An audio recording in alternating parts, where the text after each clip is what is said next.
Captain Daniel Carter stood at the observation window of Guardian Prime Defense Station and watched another supply convoy turn away at the boundary line. 15 years had passed since the Galactic Council declared Earth a contaminated zone, and every single day felt like a knife twisting deeper into humanity's chest. The stars beyond the quarantine barrier looked the same as they always had, but Daniel knew better than to trust appearances. Somewhere out there among those distant lights were the species who had once called themselves Earth's allies and trading partners. The Valinor Confederation had led the vote to seal humanity away from the rest of the galaxy, and the other council members had followed like frightened sheep. Captain Lieutenant Karen Phillips called from her station. "We're receiving a coded transmission from deep space." Daniel turned from the window and walked to the communications console. Coded transmissions were rare these days because most of humanity's assets were locked inside their own solar system. "Origin point?" "Valinor space," Karen replied, and her fingers danced across the holographic interface. "It's using Lisa Martinez's encryption key." That made Daniel's pulse quicken because Lisa had been operating undercover in Council territory for 3 years now, and every message from her carried the weight of life or death. "Put it through to my ready room." Minutes later, Daniel sat alone and watched the message decrypt line by line. What he read made his blood run cold and then boil with a rage so pure it threatened to consume him completely. The biological threat that justified Earth's quarantine had been fabricated from the start. There was no plague and no contamination, and no danger to the galaxy's other species. The whole thing was a political calculation made by beings who feared humanity's rapid expansion and technological innovation more than they valued truth or justice. Those bastards, Daniel whispered to the empty room. The quarantine hadn't been about protecting the galaxy, but about protecting the established power structure that had existed for centuries before humanity reached the stars. Earth's colonies were growing too fast, and human trade was cutting into profits that older species considered their birthright. Containment was easier than competition, so the Council chose to lock humanity away and hope they would simply fade into obscurity. Daniel thought about the first week after the quarantine went into effect, when human ships had tried to cross the boundary and seek answers. The Council defense fleets had opened fire without warning, and 3,000 souls died in the cold vacuum of space. Families destroyed and futures erased because some alien politicians decided humanity was an inconvenience, but Earth hadn't faded away like the Council hoped. Daniel had watched his homeworld transform over the past 15 years from a divided collection of nations into something unified and focused. Every human alive understood that survival depended on cooperation and innovation. Resources that once went to old rivalries now flowed into research and development and construction. The shipyards of Mars had expanded beyond anything previously imagined, and the asteroid belt became a maze of manufacturing facilities that worked around the clock. Admiral Andrew Ross commanded the defense forces, and he had been building something in secret for years. Something the Council would never expect from a species they had written off as contained, and declining. Daniel accessed his secure terminal and pulled up the latest fleet reports. The numbers made him smile despite the anger still burning in his chest. 50 capital ships ready for deployment and 200 cruisers equipped with weapon systems that would make Council admirals weep. 500 attack craft waited in hidden bays with pilots who had trained for this moment since they were old enough to understand what the quarantine had stolen from Thema Chime. Announced an incoming priority message, and Daniel opened it to find Admiral Ross's face on the screen. "Daniel, the Admiral said, and his voice carried the weight of command that came from decades of service. "I'm calling a meeting of all senior officers. Guardian Prime at 0600 tomorrow. It's time. Time for what, sir? Daniel asked, though he already knew the answer. Time to remind the galaxy that humanity doesn't stay down when you kick us. Ross replied. The Council made their choice 15 years ago, and now they're going to live with the consequences. The transmission ended and Daniel sat back in his chair, feeling the full weight of what was coming. War wasn't something to celebrate, even when it was justified, and even when the cause was righteous beyond question. People would die on both sides, and ships would burn and families would grieve. But the alternative was worse, because the alternative was accepting that humanity deserved to be locked away and forgotten. Daniel thought about his sister, who lived on the colony world of New Seattle before the quarantine. The Council had seized that world 3 years ago and sold it to the Volner like property, changing hands in a business deal. Human settlers were displaced and treated as squatters. On land, they had developed with their own hands and sweat. That kind of injustice couldn't stand and wouldn't stand, because Earth had spent 15 years preparing for exactly this moment. Next morning, Daniel arrived at the command center deep inside Guardian Prime, where dozens of senior officers gathered in the briefing amphitheater. Admiral Ross stood at the center podium, with holographic displays showing the entire quarantine zone and the Council's fleet positions. Ladies and gentlemen, Ross began, and the room fell silent. Lisa Martinez has confirmed what many of us suspected from the beginning. The biological threat was a fabrication designed to justify containing humanity's expansion. The Council chose deception over dialogue and isolation over cooperation. Angry murmurs rippled through the assembled officers, but Ross raised his hand for silence. Our intelligence indicates that the Council is holding their annual summit on Tyrannus Prime in 2 weeks, the Admiral continued. Their fleet assets will be scattered on routine patrols and ceremonial deployments. They believe we're no threat because they've convinced themselves that 15 years of isolation has broken our spirit. Ross smiled, and it was not a kind expression. They're about to learn that Earth doesn't break, he said. We're going to strike the quarantine enforcement fleet first and disable their ability to maintain the blockade. Then we're going to take back what's ours, starting with New Seattle and every other colony they stole. We're not seeking revenge, but we are demanding justice. The Admiral's eyes swept across the room and landed on each officer in turn. This isn't a war of conquest, Ross continued. We're not interested in ruling over other species or claiming their worlds. We want our freedom and our colonies and the respect that should have been offered from the beginning. If the Council chooses to fight, then we'll show them that humanity can stand alone against any threat. Daniel felt the determination radiating from everyone in the room, because they all had lost something to the quarantine, whether it was family or friends or simply the future they had imagined before the Council decided to lock humanity away. All ships will begin moving to Rally Point Defiance in 72 hours, Ross concluded. We'll use the dead systems that the Council never bothers patrolling because they offer nothing of value. They think we're trapped, but they're about to discover that we were just waiting for the right moment. The briefing ended and officers dispersed to their commands, but Daniel remained behind as Ross approached him. Your family was on New Seattle, the Admiral said quietly. My sister and her kids.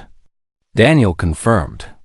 Last I heard, they were forced into a settlement camp while Valinor colonists took over the farming districts. We're going to bring them home, Daniel, Ross promised. All of them. The galaxy abandoned us, but Earth never abandons her own. Daniel nodded because words felt inadequate for the emotions churning inside him. 15 years of waiting and preparing, and hoping for this moment had finally arrived. The galaxy was about to learn what happened when you cornered humanity and assumed they would simply accept their fate. Earth's Armada would strike without warning, and the old order would never be the same again. Commander Nicole Turner floated through the zero-gravity section of Shipyard Omega and watched the final assembly teams weld the last armor plates onto the UES Defiance. The massive capital ship stretched nearly a kilometer from bow to stern and represented everything humanity had learned about warfare in 15 years of forced isolation. How much longer until she's ready? Nicole asked her chief engineer over the comm channel. 48 hours, Commander, came the reply. We're running final systems checks on the main reactor and testing the weapons arrays. Nicole pushed off from a support beam and glided toward the observation platform, where she could see the entire construction bay. Shipyard Omega was hidden beneath the Martian surface in a massive, excavated cavern that the Council's long-range sensors would never detect. 3 other shipyards, just like it, operated in the asteroid belt, and together they had produced an armada that would shock the galaxy into recognizing a new reality. She remembered the early days after the quarantine when panic threatened to tear Earth's society apart. Trade had stopped overnight, and colonies found themselves cut off from supply lines they depended on for survival. Food shortages and medicine shortages and fuel shortages had pushed humanity to the brink of collapse, but something remarkable happened. Instead of falling apart, every nation on Earth had put aside old grudges and worked together because the alternative was extinction. Scientists shared research freely, and engineers collaborated across borders, and politicians actually focused on solving problems instead of scoring points against their rivals. It turned out that nothing unified humanity quite like being betrayed by beings they had trusted. Nicole accessed the shipyard's production database and scrolled through the vessel registry. 50 capital ships and 200 cruisers and 500 attack craft. Each one designed with a singular purpose, which was to overcome the technological advantages that Council species had enjoyed for centuries. The Council relied on energy shields that could deflect directed energy weapons, but humanity had invested heavily in kinetic systems and missiles that could overwhelm those defenses through sheer volume of fire. Council ships were built for intimidation with massive hulls that projected power. But human vessels prioritized speed and maneuverability, because a target that couldn't be hit didn't need thick armor. Commander, a voice called from behind her, and Nicole turned to see Lieutenant Brandon Cole approaching in his pressure suit. Permission to speak freely? Granted, Brandon, Nicole replied. What's on your mind? The young pilot looked out at the Defiance, and his jaw clenched. My family is on New Seattle, and I haven't heard from them in 3 years since the Council sold the colony. I need to know if we're really going to get them back, or if this is just another false hope. Nicole understood his pain, because every human in the fleet carried similar wounds. The quarantine had separated families and destroyed lives and stolen futures that should have belonged to millions of people. We're going to bring them home, she said firmly. Admiral Ross has a plan, and every ship in this fleet is ready to execute it. The Council thinks we're beaten, but they're about to learn otherwise. Brandon nodded, but Nicole could see the fear lurking behind his determination. What if we're not strong enough? The Council has hundreds of worlds and thousands of ships. We're just one species. We're one species that the galaxy forced to become self-reliant, Nicole countered. We built all of this. She gestured at the massive warship floating before them, without any outside help or resources beyond what we could mine from our own system. We did in 15 years what the Council said was impossible. She pulled up a holographic display showing comparative weapons data. Their shields are designed to stop energy weapons, so we built railguns that fire tungsten rounds at a significant fraction of light speed. Their point defense systems track predictable missile trajectories, so we developed smart munitions that can think and adapt on the fly. They rely on long-range sensors, so we perfected electronic warfare that can blind them from light years away.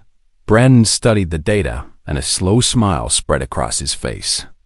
We didn't just build ships, we built ship killers. Exactly, Nicole confirmed. The council got comfortable because no one challenged their dominance for centuries. They forgot that necessity drives innovation faster than comfort ever could. Over the next 2 days, Nicole oversaw the final preparations as ships received their crew assignments and loaded supplies for extended operations.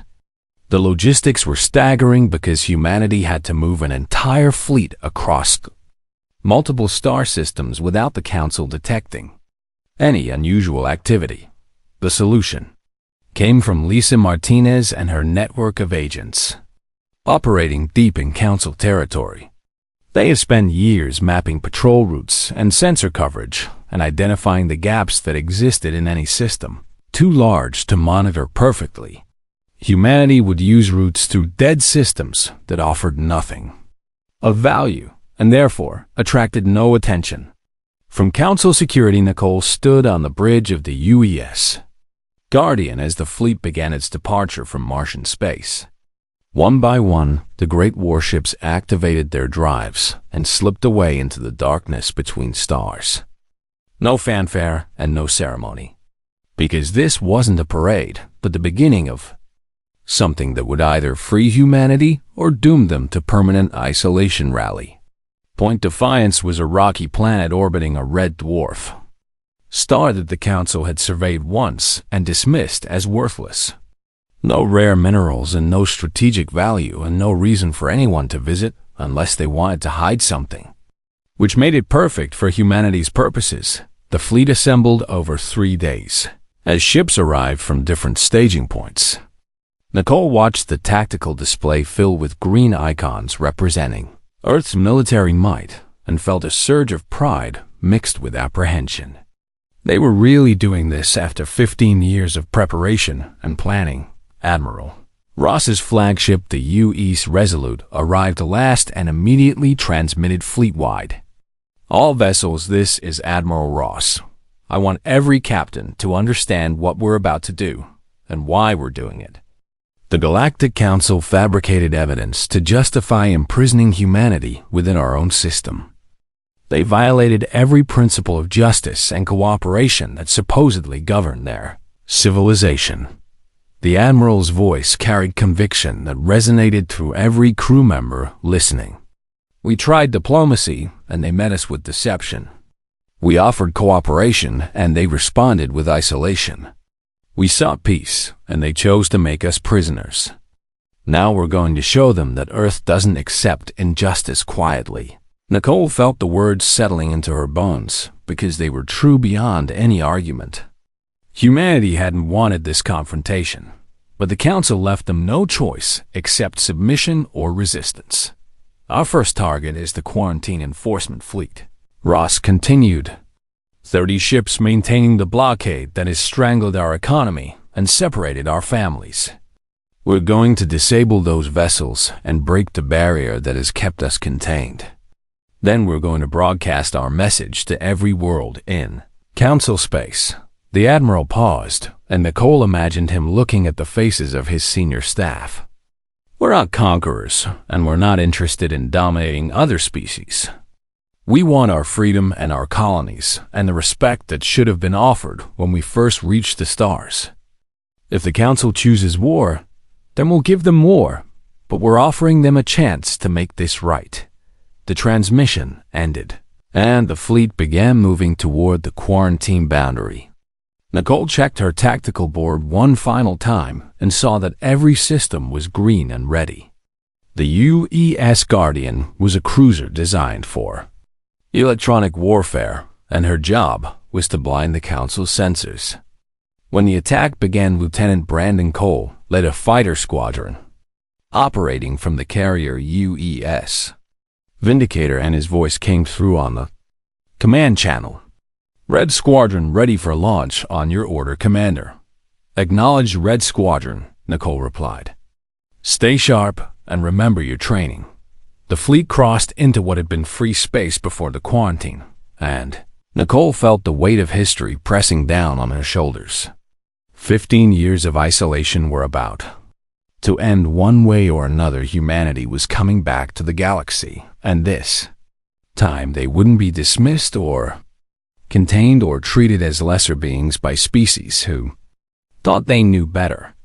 Earth had been abandoned, but Earth had survived and grown stronger in the darkness. Now, it was time to show the Council what they had created when they decided that caging humanity was easier than accepting them as equals. The attack would begin in 6 hours, and nothing would ever be the same again. Captain Daniel Carter gripped the command chair armrests as the UES Valiant dropped out of faster-than-light travel at the edge of the quarantine boundary. 30 Council enforcement ships hung in space ahead like a fence meant to keep humanity contained forever, but that fence was about to come down. All stations report ready. Lieutenant Corinne Phillips announced from the tactical station. Weapons armed and targeting solutions locked. Daniel studied the holographic display showing the Council fleet in their standard patrol formation. 15 years of routine had made them complacent, and their shields were operating at minimal power to conserve energy. Their weapons systems showed standby status because nothing had challenged them in over 5,000 days. Commander Turner reports electronic warfare systems active. Karen continued. She's jamming their long-range communications now. That was the key to the entire operation, because the Council couldn't respond effectively if they couldn't call for reinforcements. Commander Nicole Turner and her crew aboard the UES Guardian were flooding Council frequencies with interference that would make any distress signal unintelligible. Begin the attack, Daniel ordered, and his voice remained calm despite his racing. Pulse the UES Valiant fired first, and her railguns sent tungsten rounds screaming across the void at velocities that made evasion impossible. The kinetic projectiles slammed into the nearest Council ship and punched through its shields like they weren't even there. The Valina cruiser's engine section exploded in a brief flash of light before going dark and tumbling away disabled but intact all around Daniel's ship. The rest of Earth's fleet opened fire in a coordinated barrage that the Council vessels never saw coming. Missiles streaked through space on unpredictable courses that confused point defense systems, designed to track simpler trajectories. More railgun rounds found targets and crippled drives and weapon arrays without destroying the ships completely. Enemy fleet attempting to raise shields to full power. Karen reported. Estimate 30 seconds before they can respond effectively. 30 seconds was an eternity in modern warfare, and humanity used every moment. The Council ships began returning fire, but their targeting systems were disrupted by electronic warfare that painted false contacts and scrambled sensor data. Directed energy beams lashed out at positions where human ships had been seconds ago, but weren't anymore. Daniel watched his tactical display and felt grim satisfaction at the precision his people demonstrated. This wasn't a battle, but a surgical operation designed to disable rather than destroy. Every Council ship that survived would carry the message back that Earth's patience had limits. Multiple enemy vessels losing power. Karen announced, their formation is breaking apart. The Council fleet commander finally realized what was happening and tried to organize a fighting retreat, but it was too late because human ships were everywhere, cutting off escape routes and herding the enforcement vessels into a kill zone where they could be disabled systematically. Lieutenant Brandon Coles' fighter squadron swept through the chaos like wolves among sheep. The small attack craft were too fast and too maneuverable for Council point defense to track effectively, and they delivered precision strikes against communications arrays and sensor clusters. Without their electronic eyes and ears, the enforcement ships were blind and helpless. Target the command ship, Daniel ordered. I want their admiral to understand that we could have destroyed his entire fleet if we chose to. The Valiant's weapons locked onto the Zendari dreadnought that served as the enforcement fleet's flagship, and a full salvo of railgun fire smashed into its shield generators. The protective barrier flickered and died as secondary explosions rippled across the massive vessel's hull. The dreadnought went dark and began spinning slowly as its gyroscopic stabilizers failed 18 minutes after the battle began. It was over 30 Council ships drifted in space with disabled engines and offline weapons. Not a single vessel had been completely destroyed, and casualty reports indicated minimal loss of life. Daniel had given strict orders that this was a demonstration of capability rather than a massacre. Open a broadcast channel on all Council frequencies, Daniel commanded. Maximum power. I want every ship and station within 50 light years to hear this. Karen worked a console and nodded. Channel open, Captain. Daniel took a deep breath and spoke words that had been rehearsed 1,000 times, but still felt momentous. Attention Galactic Council. This is Captain Daniel Carter of Earth Defense Forces. The quarantine enforced against humanity for the past 15 years was based on fabricated evidence and political manipulation. We have proof that the biological threat never existed and that your leaders chose deception over truth. He paused to let that sink in before continuing. We are transmitting data files containing the evidence right now, along with testimony from human agents who operated in your space. The Council claimed to value justice and cooperation, but you imprisoned an entire species based on lies. You separated families and destroyed lives and sold our colonies like property. Daniel's voice grew harder. Those actions end today. The quarantine is over and humanity will no longer accept containment. We demand the return of all seized colonies and recognition of Earth's sovereignty. We demand reparations for economic damages and prosecution of those who fabricated the biological threat. Karen signaled that sensor readings showed dozens of Council ships in nearby systems were definitely receiving the transmission. You have 72 hours to respond to our demands. Daniel concluded. If the Council chooses war, then we'll give you war, but understand that Earth has spent 15 years preparing for this moment. We didn't want this confrontation, but you left us no choice. The galaxy abandoned us, so we learned to stand alone. The transmission ended, and Daniel sat back in his command chair, feeling the weight of what he had just done. There was no going back now because Earth had drawn a line and dared the Council to cross it. Sir, Karen said quietly, we're receiving thousands of responses from Council worlds. Most of them are just shocked acknowledgement, but some are demanding we stand down immediately. Let them demand. Daniel replied. Admiral Ross will handle the diplomatic response on Tyrannis Prime, where the Galactic Council maintained their central headquarters. Chaos erupted as the broadcast reached every delegate and representative.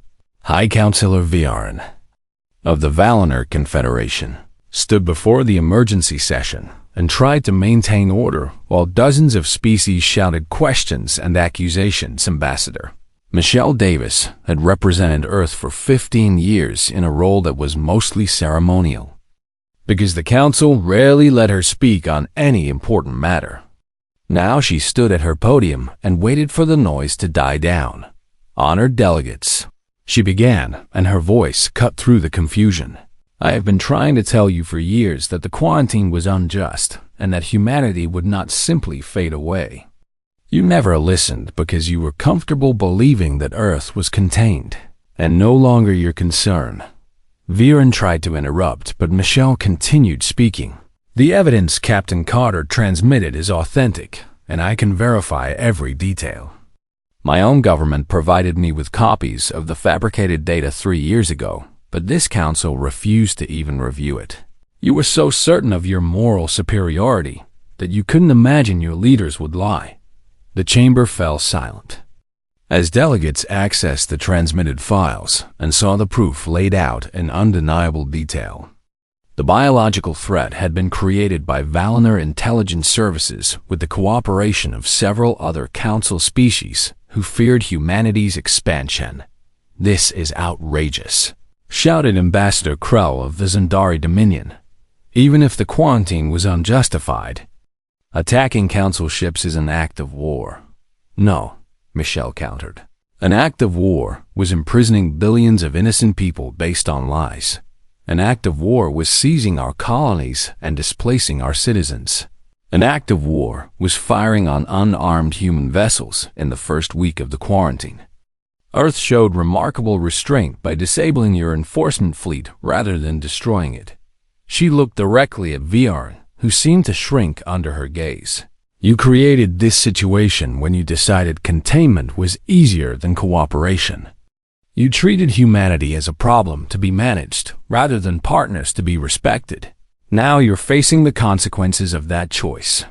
Fleet Admiral Torek of the Zendari military stood, and his scaled face showed fury barely contained. The Council cannot allow this challenge to go unanswered. If we let Earth defy our authority, then every minor species will think they can do the same. Perhaps that's exactly what should happen, Michelle replied. Perhaps the Council's authority needs to be challenged if it can be abused so easily. The debate raged for hours as delegates argued about how to respond. Some called for immediate military retaliation, while others urged negotiation. A few species who had their own grievances against Council policies quietly supported Earth's position, though they didn't say so publicly. High Counselor Vioran finally called for a vote on military action, and the result was narrow approval to assemble a response fleet. 120 warships from 5 different species would converge on human-controlled space and teach Earth a lesson about respecting established order. Michelle watched the vote tally and felt her heart sink, because she knew this meant more death and more suffering. Fleet Admiral Torek stood on the bridge of his flagship, the Eternal Glory, and studied the tactical display showing 120 warships arranged in perfect formation. 5 species had contributed vessels to this response fleet, and together they represented the might of the Galactic Council. He had fought in dozens of campaigns over his long career, and never once tasted defeat. The human fleet is defending the approach to their colony world, New Seattle, his tactical officer reported. Sensor readings indicate approximately 60 vessels. Torek's scaled face twisted into something resembling a smile. They're outnumbered 2 to 1, and still they choose to fight. These humans are either very brave or very foolish. Perhaps both, Admiral, suggested his second-in-command. Council fleet had assembled over 5 days, and during that time, Torek studied every piece of intelligence available about Earth's military capabilities. The reports from the disabled quarantine enforcement fleet painted a picture of an enemy that relied on surprise and unconventional tactics. While that advantage was gone now because the Council knew what to expect, all ships maintain formation. Torek ordered, "We'll advance in line and overwhelm them with superior firepower." These primitives got lucky once, but that won't happen again. Commander Nicole Turner watched the Council fleet approach on her tactical display and felt her stomach tighten with apprehension. The numbers didn't lie, and humanity was facing a force almost twice their size. But Admiral Ross had anticipated this and prepared accordingly. "All ships, this is Ross."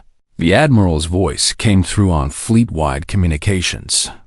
"The Council thinks they can intimidate us with numbers, but they're about to learn that humans fight smarter, not harder. Execute Battle Plan Hornet and make them regret coming here." Nicole initiated her electronic warfare suite and began flooding Council sensors with false contacts and jamming signals. The UES Guardian's primary role was to blind and confuse the enemy, while the combat ships did their deadly work. The Council fleet opened fire at maximum range with directed energy weapons that lit up the darkness between ships. But most of those beams struck empty space or hit decoys that Nicole's team had deployed. Human ships scattered from their defensive positions and refused to meet the Baitomasti Council's formation with one of their own. "They're breaking formation," Torek observed with satisfaction. "The humans are retreating," but his tactical officer looked concerned. "Sir, I'm reading multiple smaller contacts moving through the debris field from the mining stations. Our sensors are having difficulty tracking them." Lieutenant Brandon Cole pushed his fighter to maximum acceleration and felt the G-forces pressing him back into his seat despite the inertial compensators. Red Squadron followed him into the maze of broken metal and frozen slag that used to be ore processing facilities. The Council's long-range sensors couldn't penetrate the dense debris field, which meant the fighters could. Approach undetected. Red Squadron, this is Red Leader, Brandon transmitted. We're going for the capital ships. Focus on their shield generators and engine clusters. 15 fighters carrying missiles, specifically designed to overload energy shields, swept around a tumbling chunk of station hull and found themselves less than 5 kilometers from a Volunteer dreadnought. Brandon locked his targeting computer and launched everything he had before banking hard to avoid point defense. Fire. The missiles struck in rapid succession, and the dreadnought's shields flared bright blue before collapsing completely. Follow-up strikes from his squadron mates hammered the exposed engine section, and the massive warship began listing to port as explosions rippled through its propulsion systems. Target disabled. Brandon reported, and then he was diving back into the debris field as Council defensive fire tried to swat his fighter from space. All across the battlefield, human ships demonstrated the tactics they had perfected over 15 years of preparation. They refused to engage in traditional line combat where the Council's numbers would be decisive. Instead, they swarmed and broke apart and regrouped. They used the terrain of the battlefield in ways the Council had never considered necessary. The Use Valiant and 5 sister ships emerged from behind a disabled ore carrier and caught a Zendari battle group from the flank. Captain Daniel Carter's railguns fired in sequence and punched through shields that were oriented to face the wrong direction. 3 Council cruisers went dark before they could rotate to respond.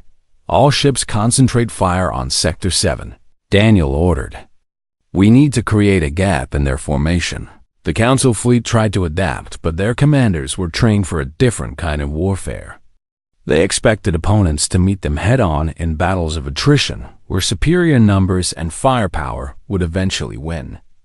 Nobody had taught them how to fight an enemy that treated space combat like three-dimensional chess commander. Nicole Turner detected a shift in Council communications patterns and realized they were trying to coordinate a pincer movement. Warning to all human vessels. The enemy is attempting to encircle our position. Admiral Ross responded immediately. All ships execute scatter pattern Delta. Don't let them box us in. The human fleet dissolved into dozens of smaller groups that moved in unpredictable directions. Some headed deeper into the debris field, while others accelerated toward empty space. The Council's carefully planned pincer closed on nothing but vacuum fleet.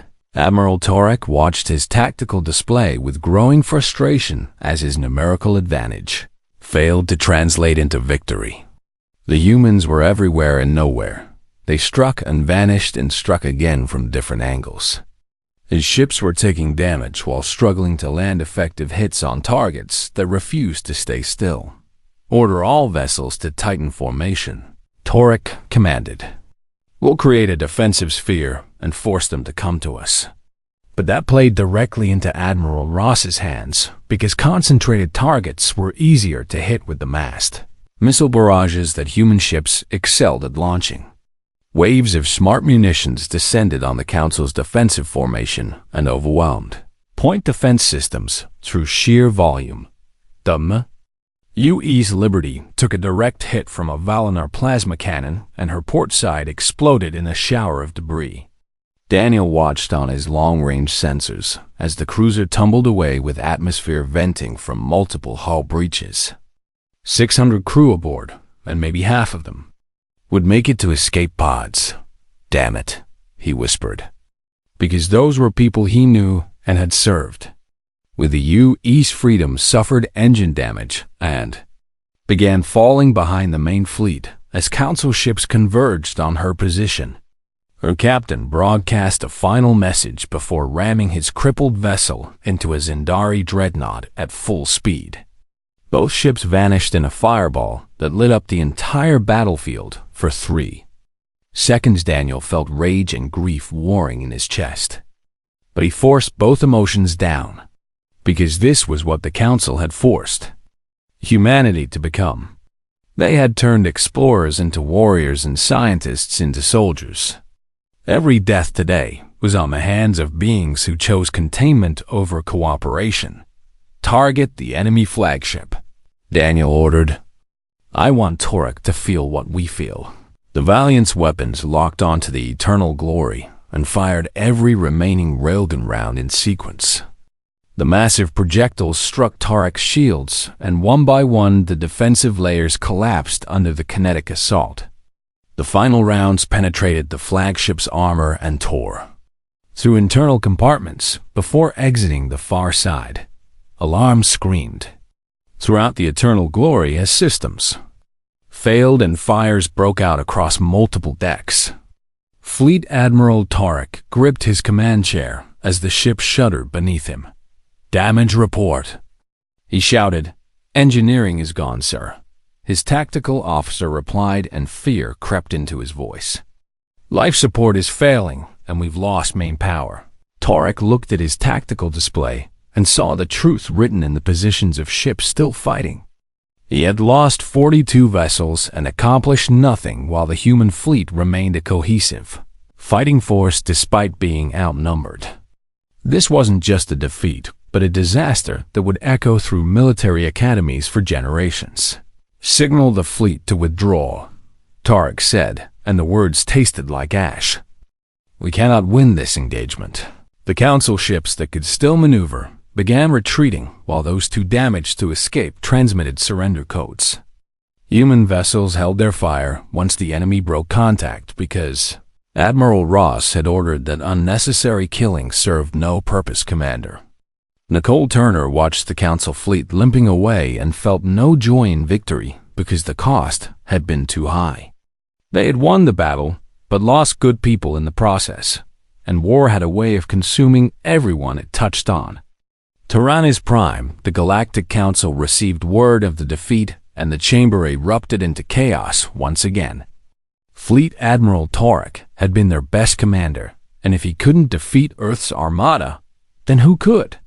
High Counselor Viren stood at his podium and looked at the assembled delegates with defeat written on his face.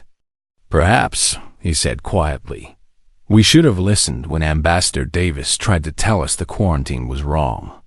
The Council had a choice now between escalating to full-scale war or negotiating with an enemy they had created through their own arrogance and deception.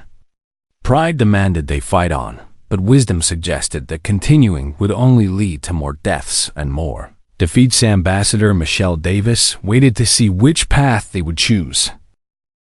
The negotiation table sat in the main hall of New Seattle's Colonial Administration Building, where human settlers had lived and worked before the Council sold their world out from under them. Admiral Andrew Ross chose this location deliberately because the Council delegates needed to see what their policies had done to real people. Ambassador Michelle Davis sat at the head of the table and looked at the 5 Council representatives who had traveled to New Seattle under flag of truce. High Counselor Viren looked older than he had just weeks ago, and his confidence had evaporated after Fleet Admiral Tarek's defeat. "The Council is prepared to discuss terms." Viren began, but Michelle raised her hand to stop him. "You're not here to discuss anything," she said firmly. "You're here to listen to Earth's demands and decide whether you can accept them, or whether you want to continue a war that you're losing." One of the other delegates, Ambassador Krell of the Zindari Dominion, bristled at her tone. "You speak as if you've already won when all you've done is win 2 battles. 2 battles that your best forces lost decisively," Michelle countered. Fleet Admiral Tarek commanded 120 ships and limped away with fewer than 80. Your quarantine enforcement fleet was disabled in 18 minutes. How many more defeats do you need before accepting reality? Viren looked around the room, and his gaze fell on the families of returning colonists, who sat in observation seats along the walls. They watched the proceedings with hard eyes that held 15 years of anger and grief. Where are Earth's terms? Viarn asked quietly. Michelle pulled up a holographic display showing a detailed document. Full recognition of human sovereignty over all territory that was ours before the quarantine. Immediate return of every colony world that the Council seized or sold. And prosecution of everyone involved in fabricating the biological threat data. Those terms are unacceptable. Krell protested. You're asking us to admit that the entire Council leadership committed fraud. I'm not asking, Michelle replied. I'm telling you what will happen if you want peace. The alternative is we continue this war and eventually Earth's Armada reaches your homeworlds. Do you think your populations will thank you for starting a conflict based on lies? Captain Daniel Carter stood near the back of the room and watched the Council delegates squirm under Michelle's relentless pressure. She had endured 15 years of isolation and dismissal while representing Earth's interests, and now she was making them pay for every slight and every insult, beyond the return of colonies. Michelle continued, Earth demands reparations for economic damages caused by the quarantine. Our economists calculate that humanity lost approximately 40 trillion credits in trade and development over 15 years. 40 trillion. Prell shouted, The Council cannot possibly pay such an amount. Then you'll pay what you can over time, Michelle said without sympathy. Earth didn't ask to be imprisoned, and we shouldn't have to bear the entire cost of your leaders' mistakes. Viarn looked defeated, but he made one more attempt at negotiation. Even if we agree to these terms, how can we explain to our populations that we surrendered to a species we claimed was contained and powerless? Tell them the truth, Michelle suggested. Tell them that your intelligence services lied and your military underestimated humanity. Tell them that pride led you into a war you couldn't win, and that continued fighting would only waste more lives. Commander Nicole Turner entered the hall and approached Admiral Ross with a data pad. Sir, we're receiving communications from smaller Council species. They're requesting private meetings with Earth's representatives. Ross smiled because this was exactly what he had anticipated. Which species? The Varan Union and the Talix Cooperative so far, Nicole replied. Both of them have been marginalized by the Council for years. They want to know if Earth would be interested in forming alternative alliances. The Admiral nodded because this was the other consequence of Earth's military success. For centuries, the Council had maintained power through a combination of political manipulation and military superiority. But if humanity could challenge that superiority, then other species would start questioning whether they needed the Council at all. Tell them we're very interested in discussions, Ross said. After we finish with these negotiations, at the table High Councilor Vision seemed to reach a decision. The Council will agree to your terms regarding sovereignty and colony returns, but we need time to investigate the fraud allegations. You're asking us to prosecute high-ranking officials, and that requires due process. You have 6 months, Michelle stated. 6 months to identify everyone involved in fabricating the biological threat and bring them to trial. If you haven't made substantial progress, by then, we'll assume you're not taking this seriously. And what about your fleet? Asked another delegate. Will Earth continue to maintain such a large military presence? Absolutely, Admiral Ross interjected as he joined the conversation. The Council spent 15 years teaching humanity that we can't trust anyone else to protect our interests. We'll keep every ship we built, and we'll continue developing new technologies. If that makes you uncomfortable, then you should have thought about the consequences before imprisoning billions of innocent people. The negotiations continued for 3 more days as lawyers and diplomats worked through the technical details of transferring colony worlds back to human control and establishing new trade agreements. The Council tried to salvage some dignity from the situation, but ultimately they had no leverage because Earth's Armada remained in orbit as a very visible Reminder of who held the power. Lieutenant Brandon Cole stood on the landing platform of New Seattle Spaceport and watched ships arriving from Earth with supplies and reconstruction equipment. The planet had been stripped of much of its infrastructure when Valinor colonists took over, and now humanity had to rebuild what was stolen. His sister Kate ran toward him across the tarmac and threw her arms around him in a fierce hug. "I can't believe you came back," she sobbed. "I thought we'd never see Earth again." "Earth never forgot about you," Brandon replied. "None of you. That's why we built the fleet and why we fought." Kate pulled back and looked up at her brother with tears streaming down her face. "So many people died in the camps and the council didn't care. They treated us like we were inconvenient trash that needed to be swept aside." "I know," Brandon said. "But that's over now, and anyone who tries to hurt humanity again will learn the same lesson the council learned." Over the following months, human colonists returned to worlds they had been forced to abandon and began the long process of rebuilding communities that had been shattered by the quarantine. Earth's economy slowly recovered as trade routes reopened and resources began flowing again on Guardian Prime Station. Captain Daniel Carter watched supply convoys moving freely through space that had been closed to humanity for 15 years. The quarantine barrier was gone, and with it the invisible cage that it contained Earth's ambitions. "Feels strange seeing them come and go without challenge," Lieutenant Karen Phillips commented. "Strange, but good," Daniel agreed. "We paid a heavy price for this freedom." He thought about the crews lost aboard the Liberty and the Freedom, and the dozens of other ships damaged in the fighting. War was never clean, and victory always came with costs that couldn't be measured in credits or territory.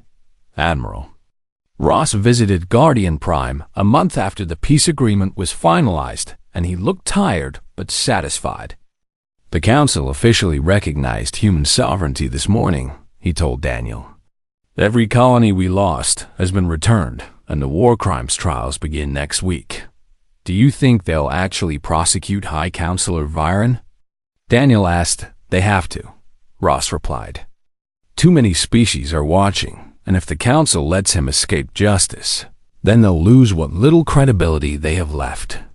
Viren destroyed the political order that existed for centuries because he was afraid of human competition. The Admiral walked to the observation window and looked out at the stars. "The galaxy is going to be a different place now, because other species saw what happened when the Council tried to contain us. They saw that military superiority isn't permanent, and that arrogance leads to defeat." Daniel joined him at the window. "What do we do now?"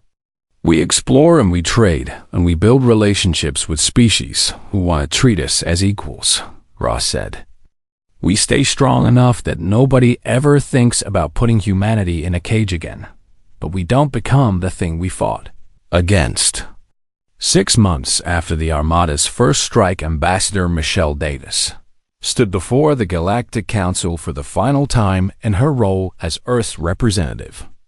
The chamber looked different now because several species had withdrawn from the Council entirely and formed their own coalitions. "My government is recalling me to Earth," Michelle announced. "I've spent 15 years in this chamber being ignored and dismissed while trying to represent humanity's interests. Now I'm going home to a planet that doesn't need the Council's approval anymore." High Counselor Viren was gone and facing trial for fraud, and his replacement looked at Michelle with something that might have been respect. "What will Earth do now?" The new counselor asked. "What we always wanted to do," Michelle replied. "We'll be partners with species who value cooperation, and will defend ourselves against anyone who thinks they can exploit us. The galaxy abandoned humanity